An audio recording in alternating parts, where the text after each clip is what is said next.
आणि आता टॉप 50 मध्ये घेऊयात महत्त्वाच्या बातम्यांचे वेगवान अपडेट्स।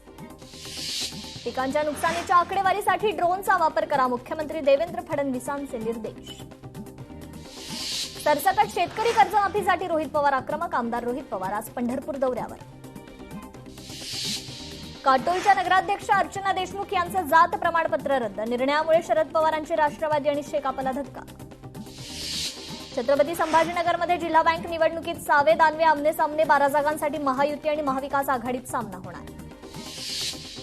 छत्रपती संभाजीनगरमध्ये जिल्हा बँक निवडणुकीत 8 उमेदवार बिनविरोध, 83 उमेदवारांनी माघार घेतल्यानं अनेक मतदारसंघात स्पर्धा संपुष्टात। सॉफ्टमेट आणि पीआरएम कंपनीच्या माजी कर्मचाऱ्यांनी मुख्य सोर्स कोड चोरल्याचा पीआरएम कंपनीचा आरोप।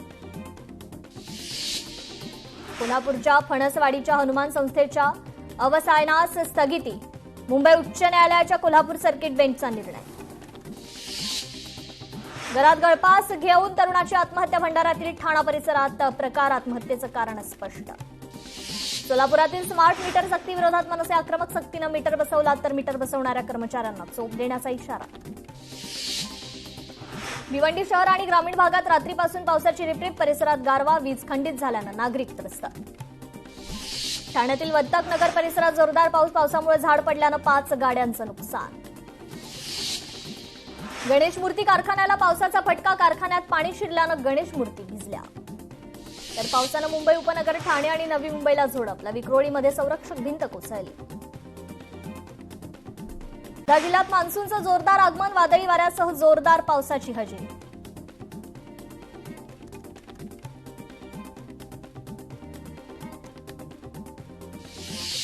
कोल्हापुरात पोलिओ एचपीव्ही लसीकरण समन्वयानं 100% पूर्ण करा, जिल्हाधिकारी डॉक्टर विजय राठोड यांच्या सूचना। कोल्हापुरातल्या कळंबा तलावातील गाळमाती खुशाल घेऊन जा, कोल्हापूर महापालिकेचं आवाहन। छत्रपती संभाजीनगरात अवैध गौण खनिज उत्खननाविरोधात मराठा मावळा संघटनेचं निवेदन।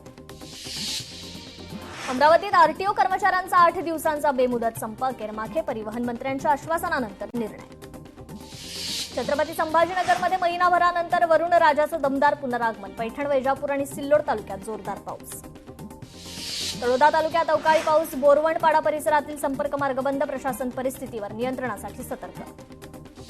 पुण्यात रात्रभर रिमझिम पावसाची हजेरी, तापमानात घट, घाटमाथा जिल्ह्यात काही ठिकाणी मध्यम पाऊस पडण्याचा अंदाज। छत्रपती संभाजीनगरमध्ये 391 शाळांची अवस्था चिंताजनक, शाळांची तातडीच्या दुरुस्तीची गरज व्यक्त। हजेरी नाही तर वेतन नाही, छत्रपती संभाजीनगर मनपा आयुक्तांचा कर्मचाऱ्यांना इशारा। मुंबईतील अनधिकृत शाळांवर फक्त गुन्हा दाखल करून चालणार नाही, विद्यार्थ्यांना पालिका किंवा मान्यताप्राप्त शाळांमध्ये प्रवेश द्या, शिक्षण समितीच्या बैठकीत मागणी। नवी मुंबईकरांच्या सुरक्षेसाठी महत्त्वाचा निर्णय, सीसीटीव्ही बसवण्याला हिरवा कंदील। नंदुरबार शहरासह परिसरात सकाळपासून रिमझिम पाऊस, पावसामुळे जमिनीत ओलावा, शेतकऱ्यांना दिलासा। करवीरचे आमदार चंद्रदीप नरकेंनी विधानसभेत शेतकऱ्यांच्या प्रश्नांकडे लक्ष वेधलं, अतिवृष्टीबाधित शेतकऱ्यांच्या कर्ज पुनर्गठन करावं, आमदार चंद्रदीप नरकेंची मागणी। सिंधुदुर्ग जिल्ह्यात पावसाची संततधार, सिंधुदुर्ग जिल्ह्याला पावसाचा येलो अलर्ट। तर चंद्रपूर जिल्ह्यात तब्बल 70,000 मतदारांची नावं वगळली, एसआयआर अंतर्गत जिल्ह्यात 86.56 मतदारांचं मॅपिंग, 30 जून ते 29 जुलै दरम्यान मॅपिंग। कोल्हापूर महापालिकेतील ठोक मानधनावरील 178 कर्मचारी लवकरच कायम होणार, प्रस्ताव पाठवण्याची तयारी सुरू। अंबाबाई मंदिर परिसराचा विकास जरूर करा, आमचं पुनर्वसन मात्र इथेच करा, व्यावसायिक रहिवाशांची जिल्हाधिकाऱ्यांकडे निवेदनाद्वारे मागणी। कळंब तालुक्यात मुसळधार पाऊस, उमरीत वीज पडून दोघांचा मृत्यू, 1 जण गंभीर जखमी। तर पावसामुळे सायनमधील सबवेत पाणी भरलं, नागरिकांना पाण्यातून वाट काढण्याची वेळ। वसई विरार नालासोपाऱ्यात जोरदार पाऊस, पावसामुळे नालासोपाऱ्यातील रस्ते जलमय। पालघर आणि मुंबईला पावसाचा रेड अलर्ट, हवामान खात्याकडून आज रेड अलर्ट जारी।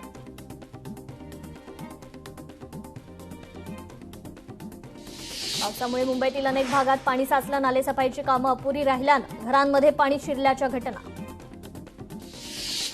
टेबल खुर्ची सोडून अधिकारी बसले सतरंजीवर, अंधारातही रंगला नाचोना गावातील जनसंवाद।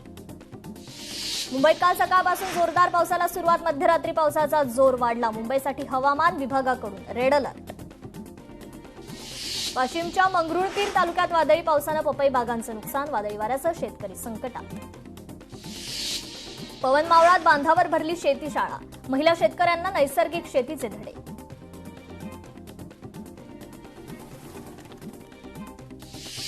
छत्रपती संभाजीनगरमधील अनैतिक कृत्यांवर पोलीस मनपाचा बडगा, 49 कॅफेवर कारवाई.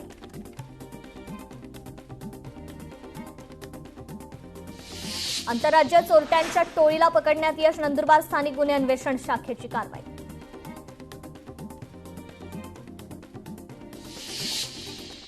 या सर्व बातम्यांसह बुलेटिनमध्ये वेळ झाले इथेच थांबण्याची. नमस्कार.